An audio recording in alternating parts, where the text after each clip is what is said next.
এবার টকেতে সর্ষে বাটা দেব, সর্ষে তেল নিয়ে।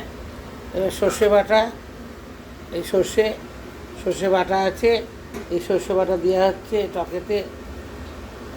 আমাদের আর আছে নাকি মাখানো? সর্ষে বাটা দেওয়া হলো। সর্ষে বাটাটা দিলে, তবে সর্ষেটা আগে দিলে একটু লেগে যাবে, ওই জন্য হয়ে এসেছে। ঝাল মিষ্টি টক রত্নাবতী রান্নাঘরে আজ ঢেঁড়স চিংড়ি কাঁচা আম দিয়ে টক হচ্ছে। এই সর্ষে বাটা দেওয়া হলো, হয়ে গেছে।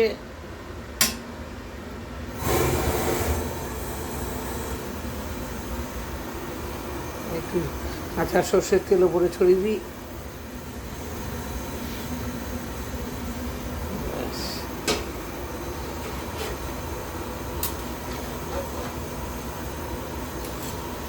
টক টক ঠিকঠাক আছে তো?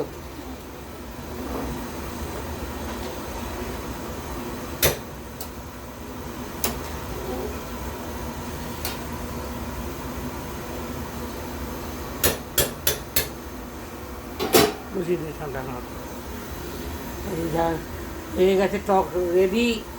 এবার ছেলেরা শুধু ভাত রান্না হচ্ছে, ওখানে চচ্চড়ি হচ্ছে, টক দিয়ে ভাত খাবে। এই টকটা ভালো লাগলে এই গরমের সময় শেয়ার করো, কমেন্ট করো বেশি করে।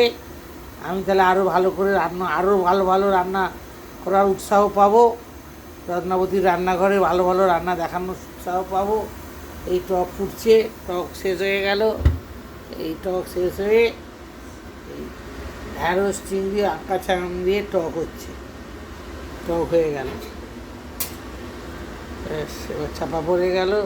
রত্নাবতীর রান্নাঘরের টক রেডি, এবার খাওয়ার অপেক্ষায়।